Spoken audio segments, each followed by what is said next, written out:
बिस्मिल्लाहिर्रहमानिर्रहीम। अस्सलाम वालेकुम डियर स्टूडेंट्स। उम्मीद करती हूँ आप लोग खैरियत से होंगे। आज हम डिस्कस करेंगे यूनिट नंबर 8 केमिकल रिएक्टिविटी। और ये हमारे लिए बहुत खुशी की बात है कि ये हमारा जो है 9th क्लास का आज आखिरी चैप्टर हम डिस्कस कर रहे हैं।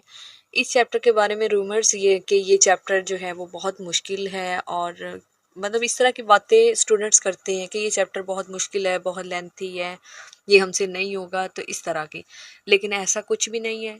ये चैप्टर मेरे ख्याल में सबसे ज़्यादा आसान चैप्टर है, क्योंकि इस चैप्टर में तकरीबन जितने भी आप पिछले चैप्टर्स पढ़ आए हैं उन सब का ये सम है। छोटी सी समरी है। एक तरह से इसमें आप मेटल्स को, नॉन मेटल्स को, ट्रांजिशन मेटल्स को, फिर डिफरेंट केमिकल रिएक्शंस को, इम्पोर्टेंस को, फिज़िकल प्रॉपर्टीज़ को, इन सब चीज़ों को स्टडी करेंगे।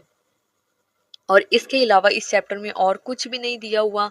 और इसके अलावा अब हम बारी बारी डिस्कस करते जाएंगे, आप लोग को अंदाज़ा हो जाएगा कि वाकई ये जो बोर्ड में भी क्वेश्चंस आते हैं तकरीबन ये कोई इतने मुश्किल नहीं होते, इनका बहुत इजी लेवल रखा गया है। तो डिस्कस करते हैं। सबसे पहला सवाल है डिफाइन मेटल्स एंड मेटलाइड। मेटल जो है हमारे पास इलेक्ट्रोपॉजिटिव होते हैं, इजीली इलेक्ट्रॉन्स को लूज कर देते हैं, जबकि मेटलाइड जो होते हैं वो मेटल्स और नॉन मेटल्स के दरमियान दरमियान में होती हैं, इंटरमीडिएट होती हैं। इनके अंदर जो प्रॉपर्टीज़ पाई जाती है वो मेटल और नॉन मेटल्स दोनों के दरमियानी प्रॉपर्टीज़ होती हैं। इनकी प्रॉपर जो एग्जांपल है वो मेटल की सोडियम है, पोटाशियम है, जबकि मेटलाइड्स की आप जर्मेनियम, सिलिकॉन, इस तरह से इनकी एग्जांपल दे देंगे। या फिर और बहुत सारी एग्जांपल है आपकी बुक में, तो आप वहाँ से देख लें। सवाल number 2, state 4 physical properties of metal. Metal की 4 फिजिकल बतानी, यहाँ पे आपने केमिकल नहीं बतानी। फिजिकल जो है वो colour, density, melting point, boiling points और इनकी हार्डनेस, सॉफ्टनेस, इन इस तरह की प्रॉपर्टीज़ आप डिस्कस करते हैं फिजिकल प्रॉपर्टीज़ में। तो जस्ट आपसे अगर मेटल्स का या नॉन मेटल्स की फिजिकल प्रॉपर्टीज़ पूछी जाए तो जस्ट आपने ये बताना है कि मेटल्स जो है वो इसका हाई मेल्टिंग और बॉइलिंग पॉइंट होता है और इसकी डेंसिटीज़ भी बहुत ज़्यादा हाई होती है, और इसके अलावा जो है ये हार्ड होती है तकरीबन सारी मेटल्स सिवाय मरकरी के जो कि सॉफ्ट है। इसी तरह अगर आपसे नॉन मेटल्स का पूछा जाए तो आप इसके उलट बताएंगे। नॉन मेटल्स में हमारे पास डेंसिटीज लो होती है, लेस होती हैं, उनके मेल्टिंग और बॉइलिंग पॉइंट्स भी लो होते हैं और डल उनकी सरफेसेस होती हैं। इस तरह से आप बता देंगे, और वो सॉफ्ट होती हैं तकरीबन metal non metals. What is meant by malleable and ductile. Malleable और डक्टाइल से क्या मुराद है? मेलिएबल जो है वो हैमर्ड इनटू शीट्स, यानी मेटल को हम शीट्स के फॉर्म में कन्वर्ट कर सकते हैं, जबकि डक्टाइल जो मेटल को हम शीट्स के फॉर्म में ड्रॉन कर सकते हैं, यानी उसको वायर के फॉर्म में कन्वर्ट कर सकते हैं। Write names of two metals हमारे पास जो है मोस्ट मेलिएबल और डक्टाइल सिल्वर और गोल्ड मेटल्स हैं, यानी AU और AG। सवाल नंबर 4, डिफाइन मेटेलिक कैरेक्टर और electropositivity, write its trend in group and periods. Metallic character या इलेक्ट्रोपॉजिटिविटी एक ही चीज़ है। इसमें हमारे पास हम मेटल का जिक्र करेंगे। मेटल जो है वो इलेक्ट्रोपॉजिटिव होती है, they have tendency to lose their valence electron. यहाँ पे आपने जस्ट इलेक्ट्रॉन नहीं बोलना, वैलेंस इलेक्ट्रॉन का जिक्र करना है, क्योंकि वैलेंस इलेक्ट्रॉन ही है जो कि जो मेटल जो है वो लूज करती है। अब इसका ट्रेंड जो है ग्रुप में मेटेलिक कैरेक्टर इंक्रीज करता है, क्योंकि ग्रुप में साइज इंक्रीज करता है। साइज के इंक्रीज करने की वजह से मेटल इजीली इलेक्ट्रॉन लूज कर देती है, इस वजह से वो हाई इलेक्ट्रोपॉजिटिव होती हैं डाउन द ग्रुप। पीरियड्स में along the periods metallic character decrease करता है। Write two chemical properties of alkali metals and alkaline earth metal. Alkali metal और अल्कलाइन अर्थ मेटल में आप इनकी रिएक्टिविटी का जिक्र कर सकते हैं। यहाँ पे आप रिएक्शन का जिक्र कर सकते हैं कि अल्कली मेटल जो होती है वो नाइट्रोजन के साथ डायरेक्टली रिएक्शन नहीं कर सकती, जबकि अल्कलाइन अर्थ मेटल स्ट्रॉन्ग या स्टेबल नाइट्राइड्स बनाती है नाइट्रोजन के साथ रिएक्ट करके। इसी तरह अल्कली मेटल जो है वो कार्बन के साथ डायरेक्टली रिएक्ट नहीं करती, जबकि अल्कलाइन अर्थ मेटल कार्बन के साथ रिएक्ट करके स्टेबल कार्बाइड बना देती हैं। Which group of alkali metals is highly reactive and why. यहाँ पे हमारे पास जब भी पूछा जाएगा तो हमारे पास जो फर्स्ट ग्रुप है वो सबसे ज़्यादा रिएक्टिव होता है, हाईली रिएक्टिव होता है, क्योंकि उनका जो साइज़ होता है डाउन द ग्रुप, या हम ये कहने कि उनकी लो आयोनाइजेशन एनर्जी होती है और वो इजीली अपना इलेक्ट्रॉन लूज़ कर सकते हैं। वहाँ पे न्यूक्लियर चार्ज भी कम होता है। तो ये जो हालिनी की रफ से फरियाद, तकरीबन ये जो अल्कली मेटल है फर्स्ट ग्रुप की सबसे ज़्यादा रिएक्टिव मेटल्स हैं। Why reactivity of metal increases down the group. Down the group increase क्यों करती है, जो कि मैंने आपसे मेटेलिक कैरेक्टर यानी 4 वाले में भी आपसे डिस्कस किया है कि डाउन द ग्रुप मेटल का जो एटम का साइज है वो इंक्रीज करता रहता है, जिसकी वजह से न्यूक्लियस की जो अट्रैक्शन आउटर मोस्ट इलेक्ट्रॉन पे वो कम हो जाती है, जिसकी वजह से इलेक्ट्रॉन को निकालना ईजी हो जाता है। तो मेटल जो है वो ज़्यादा रिएक्टिव हो जाती हैं। सवाल नंबर 8 है difference between write two differences between alkali metals and alkaline earth metal. Alkali metal जो है वो इलेक्ट्रॉन लूज करती है, जबकि अल्कलाइन अर्थ मेटल्स भी लूज ही करती है, लेकिन अल्कली मेटल ज़्यादा रिएक्टिव होती है, अल्कलाइन अर्थ मेटल इतनी ज़्यादा कंपेरेटिवली लेस रिएक्टिव होती है। अल्कली मेटल्स की जो इलेक्ट्रॉनिक कॉन्फ़िगरेशन है वो NS1 है, जबकि अल्कलाइन अर्थ मेटल्स की NS2 है, और उनकी अकरेंस ये भी आप किताब से देख लेंगे, अपनी कंफर्म कर लेंगे। उसके बाद write down the names of 4 reactive metals और 4 लीस्ट रिएक्टिव। तो 4 आपने मोस्ट रिएक्टिव और 4 लीस्ट रिएक्टिव। मोस्ट रिएक्टिव में तो आपके पास जो है अल्कली और अल्कलाइन मेटल्स का जिक्र आ जाता है, जैसे सोडियम है, कैल्शियम है, पोटाशियम है, एल्यूमिनियम है, जबकि लीस्ट रिएक्टिव में आपके पास जिंक, आयरन इस तरह से आ जाएगा। Write down the names of 4 moderately active metals. Moderately में सॉरी, ये जो लीस्ट रिएक्टिव में मैंने गलत बोल दिया, लीस्ट रिएक्टिव में आपके पास गोल्ड, सिल्वर, कॉपर ये मेटल्स आती हैं, जबकि मॉडरेटली रिएक्टिव में आपके पास जिंक, आयरन वगैरह आती हैं। तो इसको आप और अच्छे से बुक से देख लीजिएगा। व्हाट इज़, और ये बहुत ज़्यादा पूछा जाने वाला सवाल भी है, व्हाट इज़ इलेक्ट्रोपॉजिटिविटी और इलेक्ट्रोपॉजिटिव कैरेक्टर। ये पहले भी मैं एक्सप्लेन कर चुकी हूँ, इसको आप देख लेंगे। और इसकी एग्जांपल में आप सोडियम की दे देंगे एग्जांपल, ताकि सोडियम जो अपना एक इलेक्ट्रॉन लूज करती है तो उस पर +1 चार्ज आता है, इसलिए वो इलेक्ट्रोपॉजिटिव कैरेक्टर रखती है। What is relationship between electropositivity and ionization energy.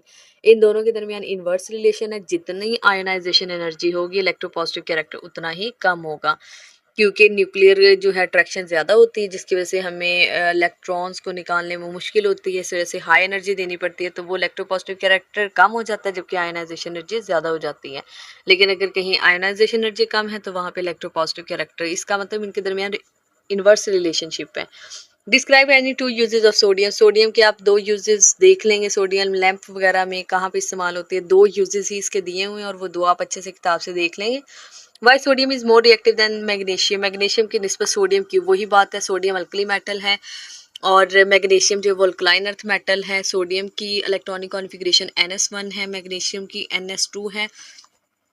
Sodium में से इलेक्ट्रॉन को निकालना ज़्यादा इजी होता है क्योंकि इसकी लो आयनाइजेशन एनर्जी है। वही सारी बातें जो आपने अल्कली मेटल के लिए याद की वो यहाँ पे आप लिख देंगे, फिर एट द एंड आप कहेंगे that is why sodium is more reactive than magnesium. Why ionisation energy of sodium is less than magnesium and more than potassium. Sodium की आयनाइजेशन एनर्जी मैग्नीशियम से लेस क्यों होती है और पोटाशियम से ज़्यादा क्यों होती है? क्योंकि पोटाशियम की तरफ अगर हम देखें तो डाउन द ग्रुप जाते हुए सोडियम बाद में आता है, जिसकी वजह से सोडियम का इलेक्ट्रोपॉजिटिव कैरेक्टर ज़्यादा होता है।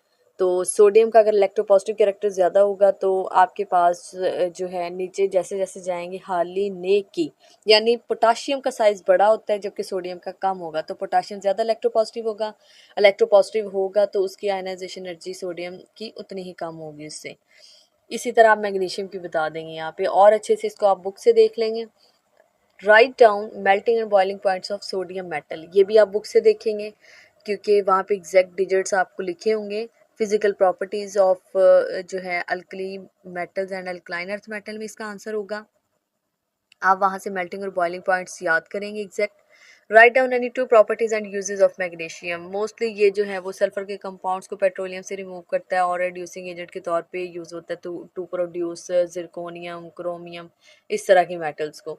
Y magnesium is harder than sodium. Sodium की निस्बत मैग्नीशियम हार्ड इसलिए होता है क्योंकि जैसे जैसे हम जाते हैं पीरियड में तो न्यूक्लियस की अट्रैक्शन ज़्यादा हो जाती है, जिसकी वजह से, और वैसे भी इसका एटॉमिक नंबर भी ज़्यादा होता है, तो हम यही कहेंगे कि इसकी जो मैग्नीशियम है वो ज़्यादा हार्डर होता है, इसका एटॉमिक मास यानी एटॉमिक नंबर भी ज़्यादा होता है, तो रिलेटिवली इसका एटॉमिक मास ज़्यादा है, न्यूक्लियस की अट्रैक्शन भी ज़्यादा है। और भी इसको आप अच्छे तरीके से बुक से इसका आंसर कंफर्म कर लेंगे ताकि आपको अच्छे से याद हो जाए। ज़ाहिर है मैं आपको जस्ट आइडिया दे रही हूँ ताकि वीडियो इतनी लंबी ना हो जाए। Why second ionization energy of magnesium is higher than first. क्योंकि second ionization energy first easy है, जबकि सेकंड इसलिए ज़्यादा है आयनाइजेशन एनर्जी क्योंकि पहला इलेक्ट्रॉन आप एटम से निकाल रहे होते हैं, जबकि दूसरा इलेक्ट्रॉन आप एक कैटाइन से निकालते हैं Mg+1 से, जो कि काफ़ी मुश्किल होता है, जिसकी वजह से हमें ज़्यादा एनर्जी देनी पड़ती है, तो यही वजह सेकंड आयनाइजेशन एनर्जी हायर होती है। Write down 2 uses of calcium. Calcium के 2 यूजेस देख लेंगे आप। ये मेरे ख्याल से फिर से रिपीट हो गए हैं। Write down 2 properties and uses of gold and silver. Gold and silver की प्रॉपर्टीज़ जो है वो एक दूसरे से मैच कर रही हो कि ये मोस्ट मेलिएबल है, मोस्ट डक्टाइल है, क्योंकि सबसे ज़्यादा मेलिएबल डक्टाइल गोल्ड और सिल्वर है। फिर उनके यूजेस भी तकरीबन सेम ही हैं कि ऑर्नामेंट्स में, कोइंस वगैरह बनाने में, इस तरह से write down the unit of the purity of gold. Gold की प्योरिटी जो है वो कैरेट्स में चेक करते हैं। इसके अलावा सवाल अक्सर पूछ लेते हैं कि what is meant by 24 carats. तो आप ये बता देंगे वहाँ पे एग्जैक्ट, ये जो है बॉक्स में दिया हुआ इसका आंसर पिंक कलर का बॉक्स है आपकी किताब में, वहाँ से देख लेंगे इसको। Why gold and silver are rarely used in pure state. इसका आंसर भी आप बुक से देखेंगे। Write two physical properties and uses of platinum, इसको भी आप देख लेंगे प्लाटिनम में। How is platinum use as catalyst in automobile. Automobile में तकरीबन ये रोडियम और प्लेडियम के साथ जो है अलॉय की सूरत में इस्तेमाल होती है और रेडिएटर्स में इस्तेमाल होती है एज अ कैटलिस्ट। और ये क्या करती है कि हार्मफुल जो है आपके पास गैसेस को हार्मलेस गैसेस में कन्वर्ट कर देती है। फिर उसके बाद और इसको आप अच्छे से बुक से देख लेंगे। Y copper is use for making electrical wires. Copper जो है वो गुड कंडक्टर ऑफ इलेक्ट्रिसिटी है, इजीली इलेक्ट्रॉन लूज कर सकता है, तो इस तरह से हमारे पास ये वायर्स बनाने में इस्तेमाल होती है।